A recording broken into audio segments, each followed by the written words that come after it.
Hey, late night caregivers. I see you see all my incense smoke, right?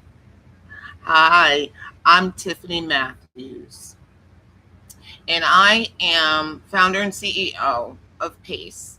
PACE is an acronym for Patient Advocacy and Caregiver Empowerment. I love caregivers, I love patients, and I want them to have the best experience possible. Caregiving is rough. It is really, really rough, and I know that. I value caregivers. I thank caregivers. I applaud them all day long.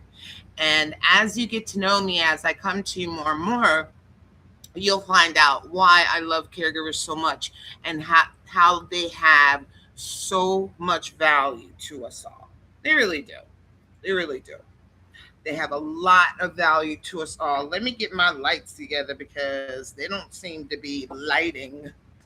The lights aren't lighting. So, yes, again, I am Tiffany and I'm founder and CEO of Pace. And turn it off. And I want you to just tell you the value that I have for caregivers. Let me turn my other light on too. Let's see. Ah, there we go. Now we're cooking with oil. Okay. So I decided, boy, that incense smoke is getting a little overpowering. It smells good though. I wanted to come to you because caregivers, I know you're up right now. Some of you, I know right now you're up and you're worried and you're trying to figure out where and how to deal with the next medication or how to deal with mom or dad or your child or the person that you care for. Caregiving is rough. It really, really is. And people have to understand that. But I want to come to you as your healthcare BFF. And that's what you can give me, that's what you can call me. Give me a call. Your healthcare BFF. Yay. I'll answer you. But I am your healthcare BFF for caregivers. I want to be their friend in the healthcare system. But I do, with PACE, I have a lot of services, a lot of kind of different things that I want to do to address the struggle of caregiving and help them. My goal at PACE is to help caregivers at work, at home, and in the healthcare system. So that is my main concern, main goal, and my vision is to bring my platform to all caregivers. It's a platform that's named in honor of my grandma, Elnora, and it's called Elnora's Place. This will be the place that caregivers will learn to navigate healthcare, improve patient care, and learn to advocate effectively. You'll become an advocate with me. You'll become a stronger caregiver with me. You'll have a corner on the cornerstones of caregiving with me. So I do learning things for caregivers. I do a lot in the way of support, but I like to go through the healthcare system and employers so that so I don't have to charge caregivers. There's so many statistics on caregiving and caregivers, but you're the one that knows what you're going through. You're the one that has to get up in the middle of the night and make sure that mom is not wandering out. You're the one that has to get up in the middle of the night or, come home in the middle of the day from work and take care of your loved one. I understand caregivers and I really, really want to give them their flowers because let me just say this, like our healthcare system, as crazy and as mixed up as it is, completely depends on caregivers. Completely depends on them. And while this information may not be, all kinds of different content I see on YouTube, this is still important. It's really important. Caregivers have got to have a corner on patient care and healthcare, which are the cornerstones of caregiving, at least to me. So I want to help caregivers at work because at work it's difficult. If you're there, you're not really there. If you're not at work, or you're just not at work. Even if you're there, your focus is divided between work and trying to get that call to the doctor, or trying to make sure that your loved one is safe and okay. That is a constant job where you're constantly like fight or flight.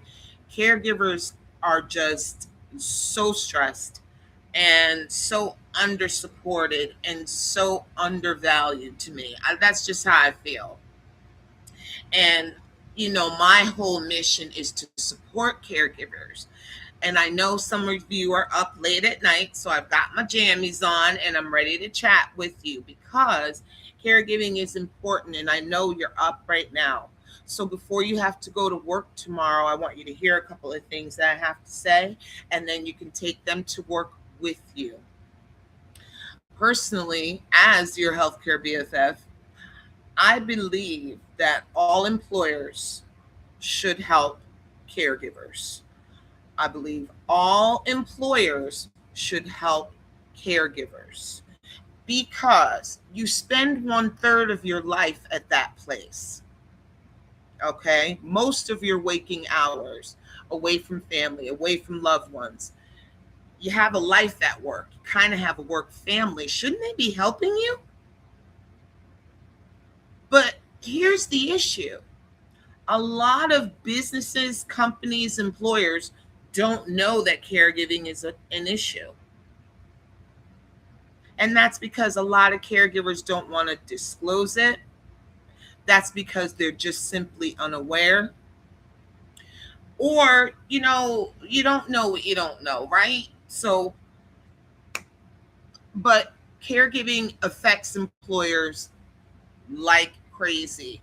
Let me give you a statistic that should be scary for businesses and should have my phone ringing off the hook. But every year, every company spends between $5,000 and $6,000 per employee, not just the caregiving ones, per each employee, between $5,000 and $6,000 every year. So if you've got 1,000 employees, you're losing $5 million. It's a lot of money. And if you're okay with that, great. If you're okay with throwing money out the window, then throw it in my direction.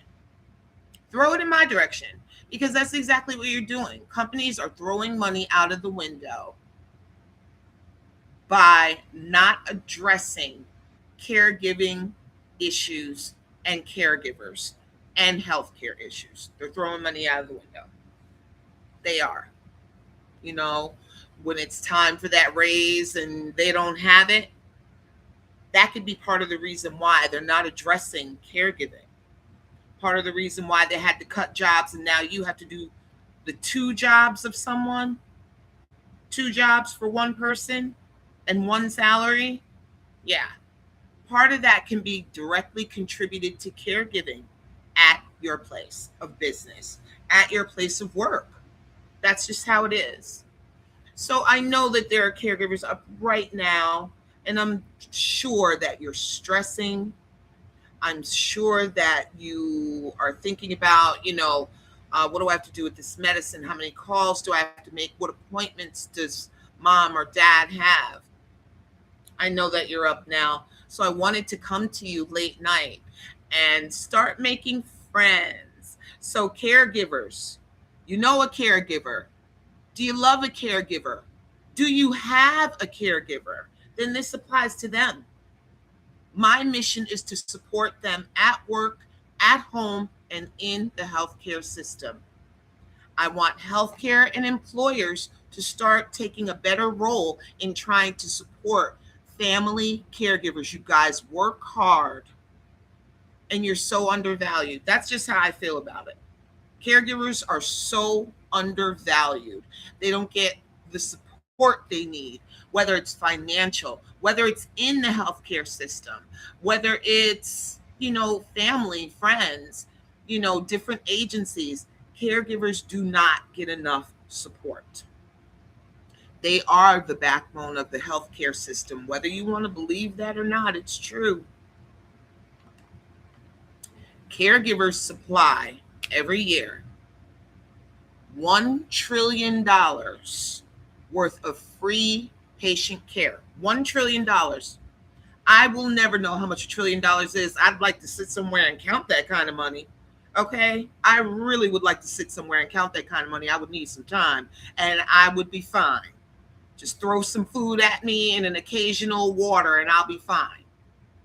But $1 trillion every year of free patient care. Now, if all caregivers stopped, if they all stopped, we'd be up that proverbial creek without a paddle. $1 trillion is a third of our healthcare spend every year. And if they quit and all those people that needed care overloaded the healthcare system, not only would it overload the healthcare system, all health insurances would be affected. Medicare and Medicaid would be affected. Nursing homes would be affected. Hospitals would be affected. Home care agencies would be affected. Let's see, who else? Need I go on? Because that's enough. That's enough of a disaster. If they all walked away, I know it would never happen, but if they all did, they have immense value. Healthcare would collapse. Healthcare as we know it would collapse if all caregivers quit. And all of healthcare depends on that free care. Every year. Every year, they depend on caregivers. They depend on you to do what you do for free. They depend on you to feed mom. They depend on you to Hoyer lift dad. They depend on you to, bathe and dress, all your disabled child. You're a caregiver, whether you're a mom, whether you're a spouse, whether you're a child or grandchild. You are a caregiver, a friend, a neighbor. You are a caregiver. If you are helping someone stay at home with the things that you help them do, whether it's personal care, if you help a person on a regular basis with those things, you are a caregiver. Plain simple. You are more than a good friend, a good child, a good spouse. You are also a caregiver.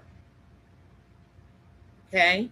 When you adopt that, the sooner you adopt that mindset, the better off you'll be. That's just what it is. And believe me, I'll tell you a little bit about my background so you know I'm not just throwing stuff at you. I have a dual bachelor's in psychology and social work from the University at Buffalo. And I have a master's in journalism from Temple University in Philadelphia. I live in the greater Philadelphia region, and I have been a social worker since 1995, and in healthcare since 1998. I've worked at hospitals, nursing homes, nonprofits, advocacy companies, aging area agencies on aging. I've worked there. I've worked with children, with recovering addicts, with seniors, with children and families. I've worked with so many different kinds of people. And in healthcare, I've seen a little bit of everything. A little bit of everything. I want you guys to have what you need to know when you go in the healthcare system and try and get care for your loved one or even for yourself. That's why I'm your healthcare BFF. And I'm going to be coming to you more because, it took me a long time to try and get on and just do a live and stuff like that. Like I've done them occasionally and stuff, but I want to come on and do them regularly. I want to be a resource for family caregivers. I want you to subscribe. I'm really just beginning, have a fledgling little channel on YouTube. So please go there and look up the Caregiver Effect. That's my brand. And subscribe to my page. I would really, really appreciate it. I'm trying to at least get to 500 right now is my goal so I can get monetized. That would help. And I just want to bring you the value of caregivers. I also want to be the authority on how caregiving, work, and healthcare intersect. And they do. They absolutely do. Let me give you an example. Okay. Now, say we have Mary and she's working for ABC Company. Okay. Mary's a great lady. They really value her. She has the office clicking. Okay. And when I say clicking, she's got it going on. Mary is the girl. They need her all day long. Okay. But Mary has a frail mom, and mom just took a tumble down some stairs and broke her hip. So now Mary has to stop everything she's doing. That means her life, that means her job, and everything else to become an immediate caregiver. How many of you out there have become immediate caregivers? It just happened overnight. All of a sudden, one morning you woke up and you thought the day was going to go one way, and then all of a sudden, mom took a tumble. Your child got sick. There was an accident. And God forbid any of those things happen to you, but they happen. They happen. And if you had to be a caregiver right now, could you be? Would you know what you needed to know? Could you do what you needed to do? Well, that's why I'm here as your healthcare BFF. And I want to make sure that caregivers know and understand that and use me as a resource. Please do. I want to be able to come into the healthcare system and into your employer, offer my services, and support you at work, at home, and in the healthcare system. So if you'd like to look at my website, it's pacelovescaregivers.com. pacelovescaregivers.com.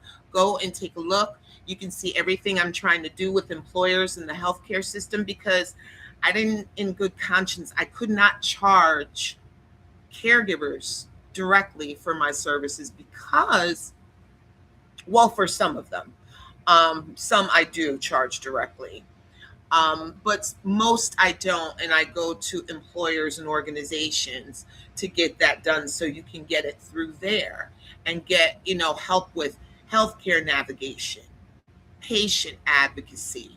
You can get help with caregiving, aging and senior services, social services. In healthcare, I'll tell you, in healthcare, when you go in and you're a patient, not only are you a patient, you're a customer. You are a customer buying services from this hospital, from this doctor, from this nursing facility, whatever. Okay. But you are buying services from them. So not only are you a patient, or as a caregiver, a patient representative, you're a caregiver too. I mean, a customer too. I'm sorry. So you have to act as a customer would act. So think like if you went out to your burger joint and you ordered a cheeseburger, but they gave you a hamburger. You don't go back and say something. If you could do it for something that small, you could do it for your health care or for your loved one's health care. And that is my mission, to help you do that. I have seen and worked with hundreds upon hundreds of caregivers. And, the sacrifices they make, the things that they do, they give up work, their own stability to be caregivers. And that's why I know you have value. I know that you all do. You all have value to me. And I'm going to put it out there so that people understand it. I love caregivers. My website is not just pacelovescaregivers.com. I love family caregivers. I value you. I see you. I know what you do every day.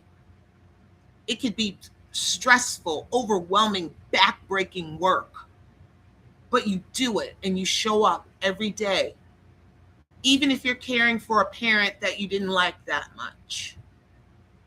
Yeah. I've met caregivers and worked with caregivers that are like, I cannot stand my mother, but I would feel so guilty if I didn't care for her.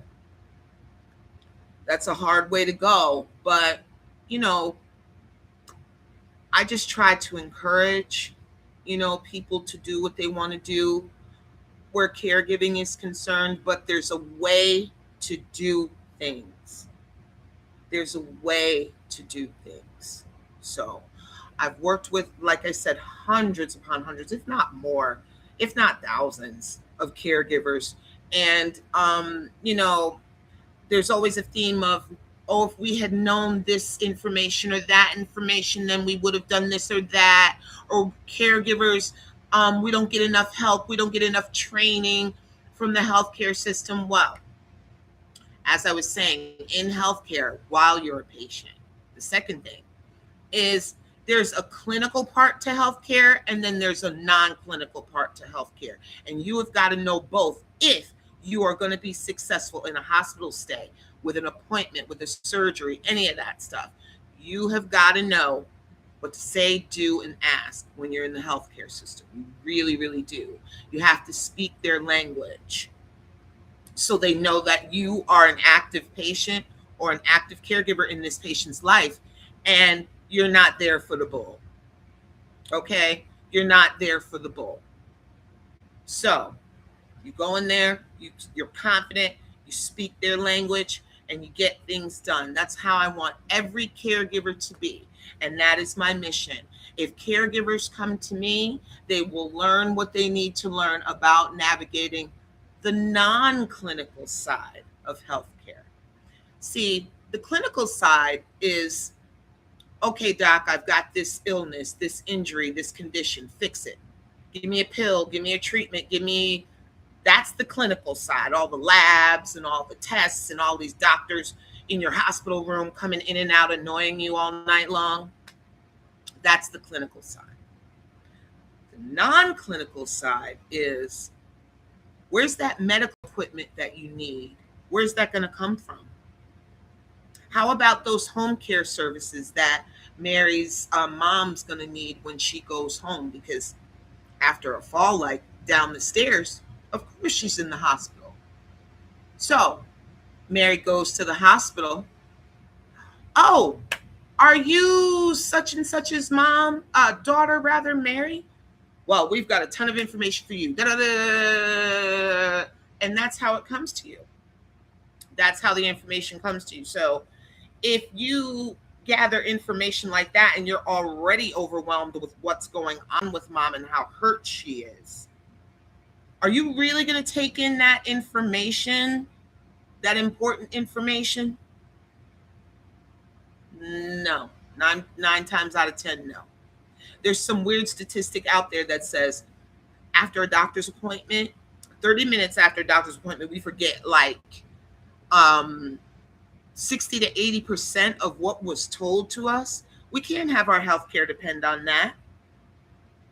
Hello, I am Tiffany, and I am your healthcare BFF. I work with family caregivers. I actually work with employers in the healthcare system to make things easier for caregivers at home, at work, and in the healthcare system. So if you're joining, please hit the like for me. I'm trying to build my subscribers. I'm a small channel, but I want to give value to family caregivers, and I want to help them get through the healthcare system and help them balance work and just balance all of their, tasks that they have to do. Caregiving is hard. It's grief every day. It's grief every day taking care of someone that's sick or injured.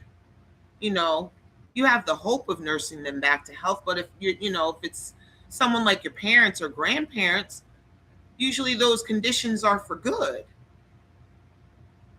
And God forbid you have one of the worst of them all, dementia, that you have to care for. Now, let me say this. My whole website says PACE loves caregivers, and I really do. But dementia caregivers get a few extra marshmallows in their cocoa from me. They really do. Dementia caregivers are, man, they have to be hyper vigilant 24 hours a day. Most caregivers do. It's hard to care for someone. And there are caregivers out there that are caring for 2 and 3 people at a time. Parents and children at the same time. Sandwich generation. Boomers aren't the only one that's sandwich generation. Gen X is as well. And I am a part of Gen X. I am a 70s baby. Proud of it. So Gen X is another sandwich generation. And the millennials will be the same. It's not going to be a something that changes back. Caring is only going to get harder. Caregiving is only going to get harder because there are a lot of people getting older. Boomers are turning 10,000 boomers every day are turning 65. Every day. By 2030, there's supposed to be more elderly than there is children. So who's going to care for all these people? You? Me? Who's going to do it? Families are moving farther and farther apart. It makes it impossible to do caregiving locally, so you have to do it long distance. Do you know anything about long distance caregiving? Do you know what to do or how effective you can be? It's a lot that caregivers need to know, and people aren't telling them, and I am going to do that. I am going to do it. I am going to help caregivers and help to take care of what they need in the area of balancing work and navigating healthcare and improving patient care. I'm going to help you learn how to be an advocate, speak up for your care. As I said, you're going to speak up for that cheeseburger if you got a hamburger. If you can do that, then you can manage your care. You can manage your care. All you have to do is increase your health literacy. Now, health literacy, what's that? It's the ability to gather, understand, and utilize health information to make the best healthcare decisions for you. Like any other literacy, the higher it is, the better. Okay? Like any other literacy, the higher your health literacy is, the better. Now, let me give you an example of health literacy because all caregivers and patients need it. When you go to the store, all right, say you go to the store and you're a person with high blood pressure. You go to the store and you see that Ruffles, and I'm not endorsing Ruffles even though I love Ruffles. You see a bag of Ruffles. Your doctor says, no, you can't have all that salt. So you look at the back on the nutrition label to see how much salt there is. And you make a decision to leave those Ruffles. I know it must have been devastating. It would be devastating for me if I had to leave Ruffles anywhere, Twizzlers too. But you had to leave those Ruffles and you had to make a health decision based on your health. You made a decision based on your health by looking at that nutrition label. Every time we do that, we are exercising our health literacy. Every time we learn about a condition, we are exercising our health literacy. Every time we learn about providers, facilities, treatments, medications, about medical equipment, we are exercising our health literacy. You've got to do it. We spend more time researching cars that we want to buy than we do our health and healthcare. We absolutely do that. Is what it is. We're human. I get it. A lot of us don't want to deal with healthcare. We don't, but caregivers, you must. Those with chronic illnesses, you must deal with the healthcare system. I have chronic illnesses of my own, and I have, a healthcare team as far as I'm concerned. But after 30 years of social work, intermittently because I had, a disability as well, not much has changed in the way of healthcare, in the way of like getting better. Some things have improved, but there's still a really long way to go. And as long as there's work, as long as there's people that need care, and as long as there's a healthcare system, this problem will exist. Unless we begin to empower caregivers and begin to empower patients, okay, with the knowledge they need to navigate healthcare, improve patient care, and advocate effectively. That's it. That's it. So if you're coming in now, please hit the like. I am your healthcare BFF. I'm Tiffany Matthews, owner of PACE, which is an acronym for Patient Advocacy and Caregiver Empowerment. I am approaching organizations, employers, and the healthcare system to support the caregivers that work for them and the caregivers that are customers for them.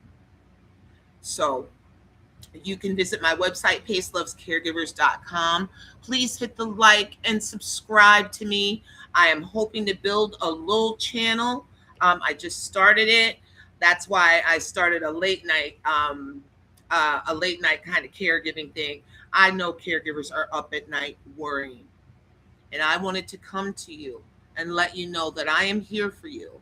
And I am connected to a network of professionals that are also here for caregivers. We see you. We understand your value. We hear you. We know you're not getting the training you need or the attention you need in the healthcare system. We know that you're overburdened and overwhelmed. We know that you have to make the decision between leaving work and caring for mom. We know. We see it. We understand it. And I'm going to help you with healthcare, with balancing work.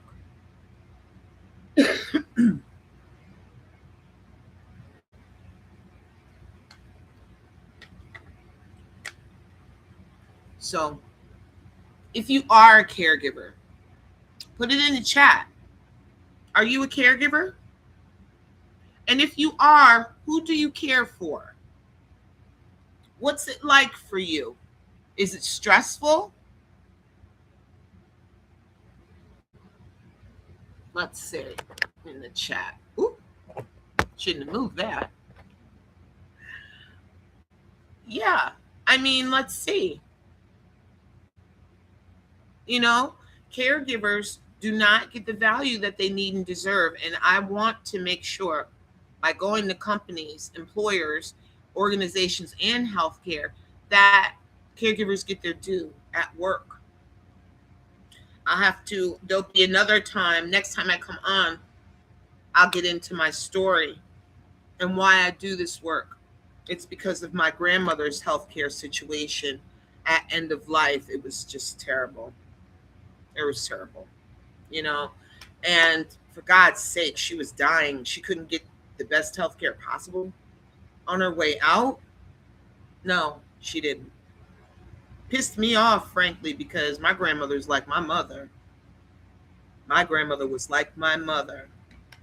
If you a black child in the 70s, you know what I speak of. 70s, 80s, 90s, you know what I speak of. My grandmother was my mother. But when my grandmother was ill, my mother did become caregiver for her. And it was really rough to watch. It was really really rough to watch. It was just, a painful experience all the way around. You're anxious, you're hypervigilant, you're, depressed and grieving and all these emotions at once, when you're watching someone you love pass away. And it's just, it's rough. And, I'll tell you my story. And, I don't want any other family to go through that.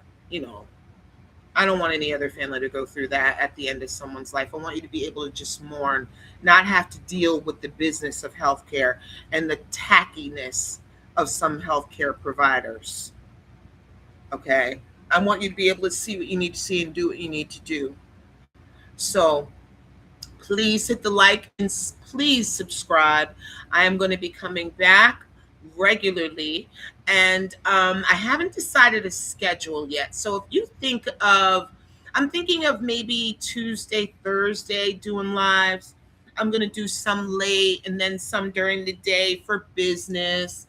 So I would love to hear your healthcare and caregiving stories. Please put some in the comments. Put, if you're caregiving, how it's going.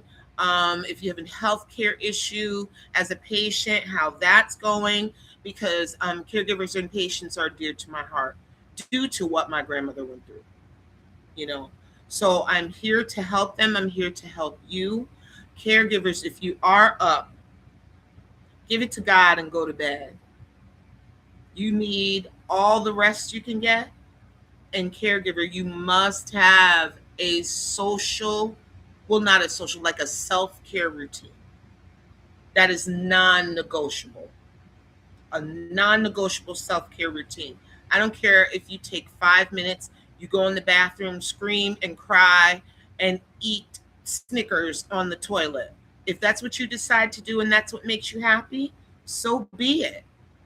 Then that's your time. And nothing and no one interrupts that. You must have yourself. You can't lose yourself in caregiving, nor can you pour from an empty cup. So self-care is important. I'm telling you as a friend, I'm telling you as a professional, you must have a self-care routine, caregivers. So I'm going to go now, caregivers. I wanted to just kind of address you at night. I'm a little tired, so I'm going to go to bed now. But I wanted to address you at night because I know that a lot of you are up and worried and doubtful and all of those things right now. Please try and get some rest. Your loved one needs you, and you have to be your best you. That means eating right, exercising, and sleeping. If you have to go to the doctor and get prescribed a little something to sleep, so be it. So be it. You need your rest. If you need a counselor to talk to get all that garbage that's in your mind out, so be it. Whatever works. Okay? So this is Tiffany, your healthcare BFF, and I will be back tomorrow. I'm going to get on live a little earlier tomorrow. And again, just let caregivers know that I love them, I value them, I thank them for what they do, because like I said, if they all quit, we would be up a creek without that proverbial paddle. So the next time you run into a caregiver or the caregiver you know or something like that, just like we tell the military, let's tell them thank you for your service. Thank you for your service, because you save us $1 trillion a year in healthcare costs. Thank you so much. Not to mention what everything would cost once patients would get there. So it's past $1 trillion that they save, I'm sure. But we need to value our caregivers. We need to let them know that they're supported. It starts at work. It starts at home. And you will inevitably deal with the healthcare system, so it starts there too. So I'm signing off. This is your healthcare BFF. I want you to have a great night. And please like and subscribe. I'm trying to build my little channel. I'm going to be talking to caregivers. I'm going to be talking to businesses. I'm going to be talking to employers and the healthcare system. I'm going to be talking to everybody, because this channel is going to be about how caregiving, work, and healthcare intersect. There's a lot of topics under that. So I will be here. Thanks for coming out. And I want to say good night and thank you to all caregivers. Good night.